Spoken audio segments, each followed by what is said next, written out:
Hello friends, मैं doctor Kiran Shette, orthopedic surgeon, founder director spinology clinic Pune. आज मैं एक बहुत ही इम्पोर्टेंट और हमारी वर्क रिलेटेड एक प्रॉब्लम से बात करूंगा। ये है ट्रिगर फिंगर। ट्रिगर फिंगर, ये आप कहोगे कि एक्चुअली ट्रिगर तो पिस्तौल में होता है और इसका नाम ट्रिगर फिंगर क्यों रखा गया है? क्योंकि ये जो फिंगर की प्रॉब्लम है, यहाँ पे फिंगर ट्रिगर जैसे रिलीज होता है। फॉर एग्जाम्पल, आप यदि फिंगर को बेंड करते हो तो बेंड करना थोड़ा मुश्किल होता है और धीरे धीरे आप सीधा करना चाहते हो तो सडनली वो अपने आप सीधा होता है। जैसे ट्रिगर रिलीज होता है वैसे सडनली स्ट्रेट होता है। सो इसीलिए इसे ट्रिगर फिंगर कहा जाता है। ये एक प्रॉब्लम है जहां पे फिंगर धीरे धीरे बेंड करना और फिर क्लिक या पॉपिंग जैसे सीधा होना, ये प्रॉब्लम होती है। सो ये ट्रिगर फिंगर काफी कॉमन है, स्पेशली ये फीमेल्स में ज्यादा दिखाई देता है। इसी के साथ साथ ये प्रॉब्लम को यदि एसोसिएटेड कोई बीमारी है, जैसे डायबिटीज है, रोमेटॉइड आर्थराइटिस है, उनमें ये ज्यादा दिखाई देता है। जैसे कोई ग्रिपिंग एक्टिविटीज ज्यादा करते हैं, continuously holding the drill machines या सम काइंड ऑफ इक्विपमेंट जो कि मशीन में टूल्स यूज किए जाते हैं और कंटिन्यूअस ग्रिपिंग एक्टिविटी होती है, उन लोगों में ये प्रॉब्लम ज्यादा दिखाई देती है।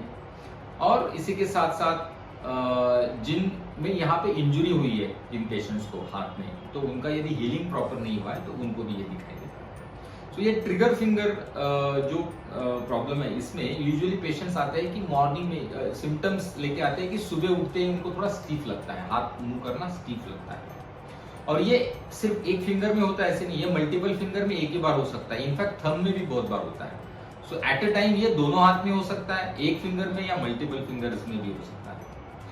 यूजुअली जब ये पेशेंट्स आते हैं तो स्टिफनेस या फिर फिंगर जब वो मूव करते हैं तो उन्हें क्लिकिंग जैसे सेंसेशन फील होता है। दूसरा प्रॉब्लम होता है कि जब भी वो हाथ मूव करना चाहते हैं तो उनको पेन होता है, स्पेशली बेस ऑफ फिंगर में, यहाँ पे, क्योंकि यहाँ पे वो A2 पुली होती है जहाँ पे ये प्रॉब्लम चालू होता है। सो ये जब भी आप जब पेशेंट्स की प्रॉब्लम बढ़ जाती है तब वहां पे पॉपिंग या क्लिकिंग चालू होती है। फॉर एग्जांपल, जैसे मैंने दिखाया आपको कि हाथ बंद करना मुश्किल होता है, बंद किया तो बाद में खोलने के बाद सडनली फिंगर ट्रिगर हो जाती है या पॉप हो जाती है।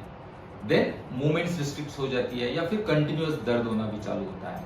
आप जब इसे एग्जामिन करते हैं तब वहां पे लोकली टेंडरनेस आता है या फिर वहां पे नोडुल या बम भी पैदा हो जाता है, क्योंकि वहां पे वो टेंडन इन्फ्लेम हो गया होता है।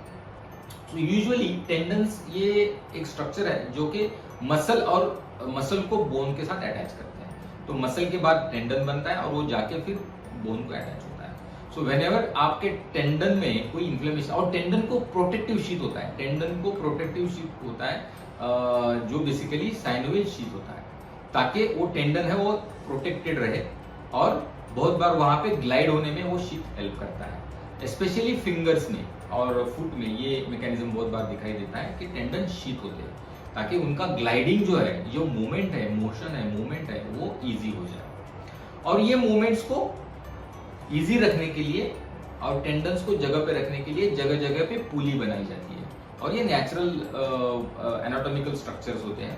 और स्पेशली ये पुलीज के यहाँ पे कभी कभी इन्फ्लेमेशन की वजह से कंटिन्यूअसली इन्फ्लेमेशन होने के बाद स्कारिंग होता है, स्कारिंग के बाद हीलिंग प्रोसेस चालू होती है और ये स्कारिंग हीलिंग की प्रोसेस में वहां पे थिकन्ड टेंडन शीट बन जाती है या टेंडन में भी थिकनेस आ जाता है और फिर वहां पे नूडल्स तैयार होती है और इसीलिए वो ग्लाइडिंग मैकेनिज्म डिस्टर्ब हो जाती है, specially at the level of the pulleys ये होता है और उसकी वजह से ये ट्रिगरिंग मैकेनिज्म या ट्रिगरिंग फिनोमिनन चालू हो जाता है और ऐसे ये ट्रिगर फिंगर्स चालू होते हैं।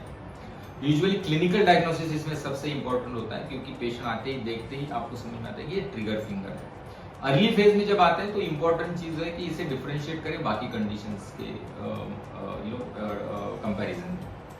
सिंपल इन्वेस्टिगेशन जैसे general blood test, associated rheumatoid arthritis, diabetes कुछ है कि नहीं, वो फाइंड आउट करने के बाद जरूरत पड़ी तो बहुत रेयरली कोई एक्सरे एमआरआई वगैरह करने की जरूरत पड़ सकती है। इसकी ट्रीटमेंट भी बहुत सिंपल होती है, इजीली इनिशियल फेज में NSAIDs, anti inflammatory medications will help the patient. Along with that physiotherapy, specially वहाँ पे ultrasound therapy, electrotherapy modalities, then stretching exercises help a lot and along with that then strengthening चालू किया जाता है। Rarely किसी को night splint देने की जरूरत पड़ती है ताकि टेंडन को हम यहाँ पे स्ट्रेट रख पाए।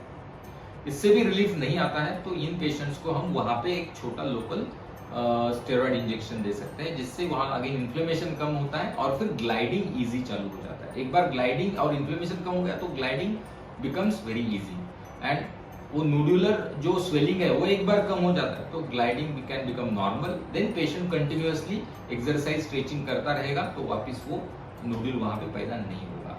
ऑफकोर्स जिस वजह से ये हुआ है वो भी ट्रीट करना जरूरी है, जैसे कि अवॉइड दोज एक्टिविटीज ग्रिपिंग वाली जिससे हुआ है। डायबिटीज है तो उसे ट्रीट करें, रूमेटॉइड आर्थराइटिस या और कोई बीमारी है तो उसे कंट्रोल में रखें। तो इसके साथ साथ ये बिल्कुल ठीक होने वाला प्रॉब्लम है। कभी कभी ये रिकर भी हो सकता है, ऑफ कोर्स रिकर होता है तो उसे again treat the same way and then make hand functional. जैसे आप जानते हो हाथ का फंक्शन बहुत इंपॉर्टेंट है, इसीलिए ट्रिगर फिंगर की इनिशियल सिम्टम्स में ही उसे ट्रीट किया तो ज्यादा बेटर होता है ताकि ये प्रॉब्लम आगे ना बढ़े। सो ये रहा ट्रिगर फिंगर्स के बारे में एक छोटा सा वीडियो। आपको फिर भी और कोई सवाल है तो आप हमें जरूर पूछिए, we will try to answer that. So stay healthy, stay happy, stay pain free.